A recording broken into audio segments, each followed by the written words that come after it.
मूर्ख कौन। किसी गांव में एक सेठ रहता था। उसका एक ही बेटा था जो व्यापारी के काम से प्रदेश गया हुआ था। सेठ की बहू एक दिन कुएं पर पानी भरने गई। घड़ा जब भर गया तो उसे उठाकर कुएं के मोंडेर पर रख दिया और अपना हाथ मुंह धोने लगी। तभी कहीं से चार राहगीर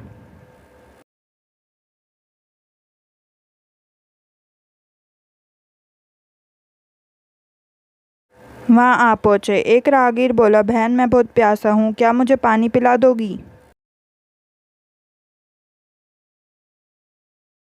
सेठ की बहू को पानी पिलाने में थोड़ी झिझक महसूस हुई क्योंकि वह उस समय कम कपड़े पहने हुए थी। उसके पास लोटा या गिलास नहीं था जिससे वह पानी पिला देती। इसी कारण वह उन राहगीरों को पानी पिलाना उसे ठीक नहीं लगा। बहू ने उससे पूछा, आप कौन हो। राहगीर ने कहा, मैं एक यात्री हूँ। बहू बोली, यात्री तो संसार में केवल दो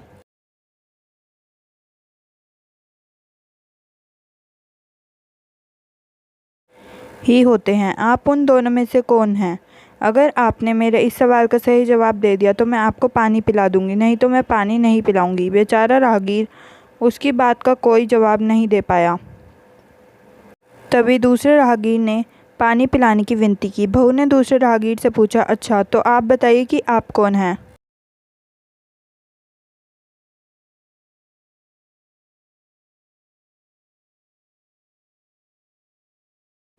दूसरा राहगीर तुरंत बोल उठा, मैं तो एक गरीब आदमी हूँ। सेठ की बहू बोली, भैया गरीब तो केवल दो ही होते हैं, आप उनमें से कौन हैं।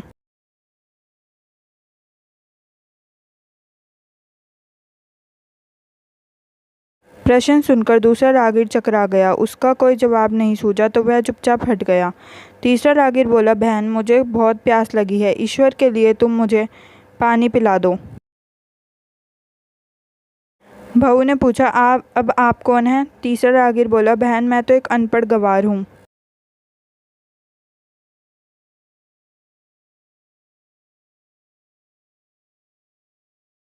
यह सुनकर बहू बोली, अरे भाई, अनपढ़ गवार तो इस संसार में बस दो ही होते हैं, आप उनमें से कौन हैं।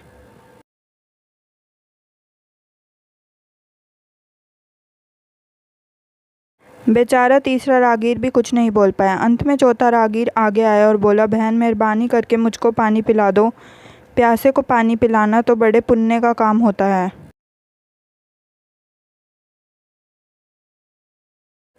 सेठ की बहू बड़ी ही चतुर और होशियार थी। उसने चौथे राहगीर से पूछा, आप कौन हैं।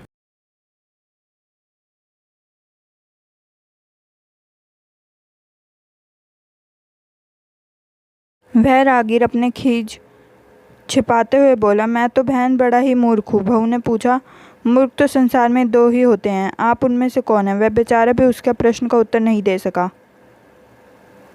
चारों पानी पिए बगैर ही वहां से जाने लगे तो बहू बोली, यहाँ से थोड़ी ही दूर पर मेरा घर है, आप लोग कृपा वहीं चलिए, मैं आप लोगों को पानी पिला दे दूंगी।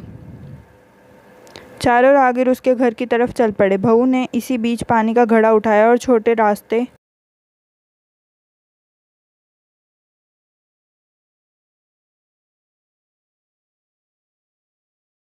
से अपने घर पहुंच गई। उसने घड़ा रख दिया और अपने कपड़े ठीक तरह से पहन लिए। इतने में वे चारों राहगीर उसके घर पहुंच गए।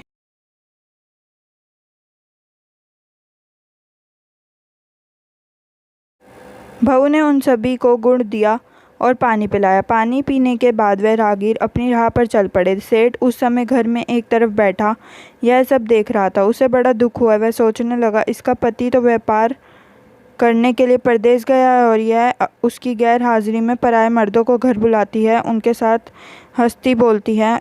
इसे तो मेरा भी लिहाज नहीं है। यह सब देखकर अगर मैं चुप रह गया तो आगे से इसकी हिम्मत और भी बढ़ जाएगी। मेरे सामने ऐसे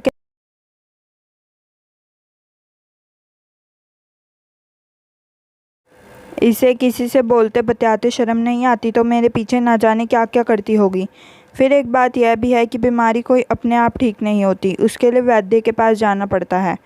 क्यों ना इसका फैसला राजा पर ही छोड़ दूं। यही सोचता वह राजा के पास जा पहुंचा और अपनी परेशानी बताई। सेठ की सारी बातें सुनकर राजा ने उसी वक्त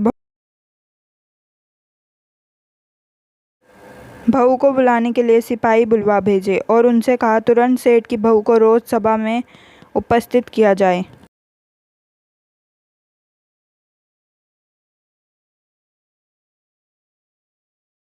राजा के सिपाहियों को अपने घर पर आया देख उस सेठ की पत्नी ने अपनी बहू से पूछा, क्या बात है बहू रानी, क्या तुम्हारी किसी से कहा सुनी हो गई थी जो उसकी शिकायत पर राजा ने तुम्हें बुलवाने के लिए सिपाही भेज दिए। बहू ने सास की चिंता को दूर करते हुए कहा, नहीं सासू माँ, मेरी किसी से कोई कहा सुनी नहीं हुई है, आप ज़रा भी फिक्र ना करें।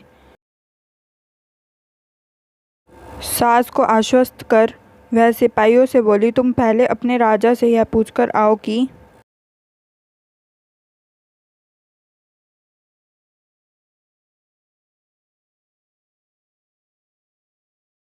मैंने ऐसा क्या किया है जो मुझे राज्य में बुलाया जा रहा है।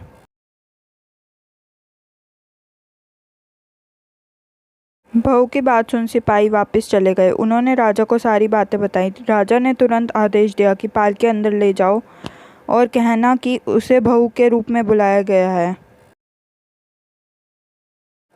सिपाहियों ने राजा की आज्ञा के अनुसार जाकर सेठ की बहू से कहा, राजा ने आपको बहू के रूप में आने के लिए पालकी भेजी है।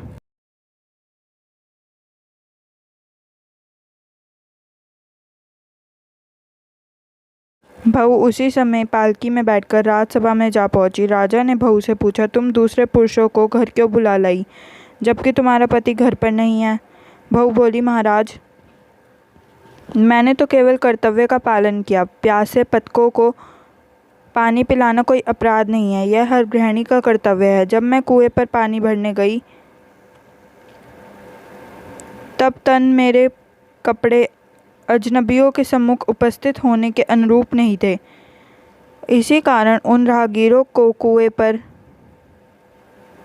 पानी नहीं पिला पाई।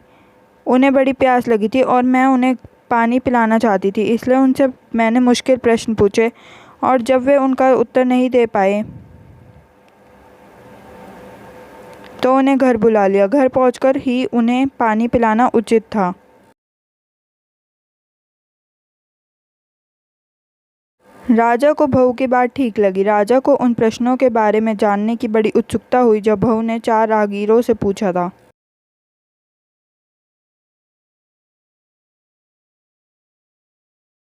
राजा ने सेठ की बहू से बोला, भला मैं भी तो सुनूं कि वो कौन से प्रश्न थे जिनका उत्तर वे लोग नहीं दे पाए। बहू ने तब वे सभी प्रश्न दोहरा दिए। बहू के प्रश्न सुन राजा और सभासद चकित रह गए। फिर राजा ने उससे कहा, तुम खुद ही इन प्रश्नों का उत्तर दो, हम अब तुमसे यह जानना चाहते हैं। बहू बोली, महाराज, मेरी दृष्टि में पहले प्रश्न का उत्तर है कि संसार में सिर्फ 2 ही यात्री हैं, सूर्य और चंद्रमा। मेरे दूसरे प्रश्न का उत्तर है कि बहू और गाय, इस पृथ्वी पर ऐसे 2 प्राणी हैं जो गरीब हैं। अब मैं तीसरे प्रश्न का उत्तर सुनाती हूँ। महाराज, हर इंसान के साथ हमेशा अनपढ़ गवारों की तरह जो हमेशा चलते रहते हैं वे हैं भोजन और पानी। चौथे आदमी ने कहा था कि वे मूर्ख है और जब मैंने उससे पूछा कि मूर्ख तो 2 ही होते हैं, तब उनमें से कौन से मूर्ख हो, तो वह उत्तर नहीं दे पाया। इतना कहकर वह चुप हो गई।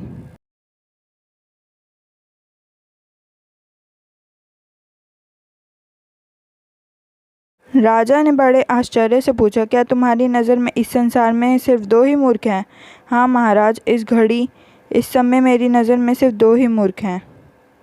राजा ने कहा, तुरंत बतलाओ कि वह 2 मूर्ख कौन हैं। इस पर वो बोली, महाराज, मेरी जान बख्श दी जाए तो मैं इसका उत्तर दूं। राजा को बड़ी उत्सुकता थी यह जानने की कि 2 मूर्ख कौन हैं, सो उनसे तुरंत से कहा, तुम निसंकोच होकर कहो, हम वचन देते हैं तुम्हें कोई सज़ा नहीं दी जाएगी। बहू बोली, महाराज, मेरे सामने इस वक्त बस 2 ही मूर्ख हैं। फिर अपने ससुर की ओर हाथ जोड़कर कहने लगी, पहले मूर्ख तो मेरे ससुर जी हैं जो पूरी बात जाने बिना ही अपनी बहू की शिकायत राज दरबार में की। अगर इन्हें शक हुआ ही था तो यह पहले मुझसे पूछ तो लेते, मैं खुद ही इन्हें सारी बातें बता देती। इस तरह घर परिवार की बेइज्जती तो नहीं होती।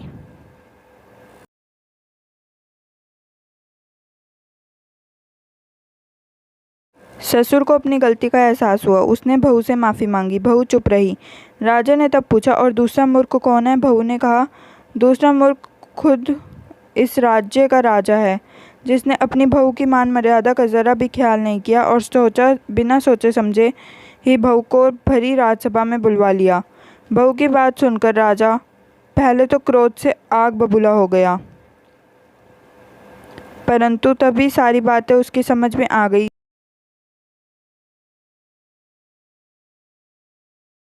समझ में आने पर राजा ने बहू को उसकी समझदारी और चतुराई की सराहना करते हुए उसे ढेर सारे पुरस्कार देकर सम्मान सहित विदा किया। Like, share and subscribe.